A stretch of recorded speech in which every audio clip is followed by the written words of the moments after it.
Le calendrier économique de mercredi est assez chargé. Restez avec nous pour en savoir plus. La Banque d'Angleterre doit publier les résultats de son enquête sur les conditions de crédit au premier trimestre à 8h30. La dernière enquête trimestrielle a révélé une augmentation de l'appétit pour le risque chez les banques qui avaient accordé plus de prêts non garantis aux ménages. Les données sur la production industrielle de la zone euro pour février seront disponibles à 9h. La production a atteint son plus haut sur plus de 6 ans en janvier, gagnant 2,1% grâce à une forte progression de la production irlandaise. Deux publications concernant la performance de l'économie américaine en mars sont programmées à 12h30 GMT, y compris les données sur les ventes au détail qui seront très surveillées. Les ventes enregistrées en février se sont établies à 447,3 milliards de dollars, en baisse de 0,1% par rapport au mois précédent. La deuxième publication concerne l'indice des prix à la production américain.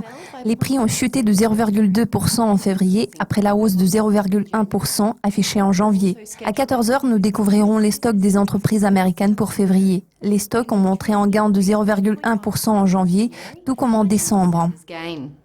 Également à cette heure-ci, les traders porteront un regard attentif sur l'énoncé de politique monétaire de la Banque du Canada qui sera suivi d'une conférence de presse à 15h15 à l'Amphithéâtre national de la presse à Ottawa. La Réserve fédérale américaine publiera son livre beige à 18h. Le Royaume-Uni fera connaître les données sur l'enquête RICS sur le marché résidentiel britannique pour mars à 23h01. Il ressort des données recueillies que les prix ont progressé en février. Les statistiques ont également montré une augmentation continue du nombre de nouvelles propriétés sur le marché. Nous découvrirons les attentes en matière d'inflation des consommateurs australiens à 1h du matin. Le taux d'inflation attendu a baissé à 3,4% en mars contre les 3,6% affichés en février.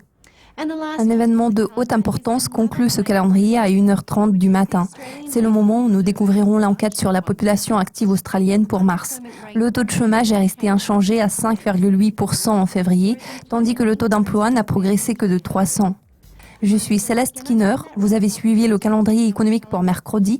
Notre prochain calendrier couvrira les communiqués de presse clés programmés jeudi. Restez à l'écoute.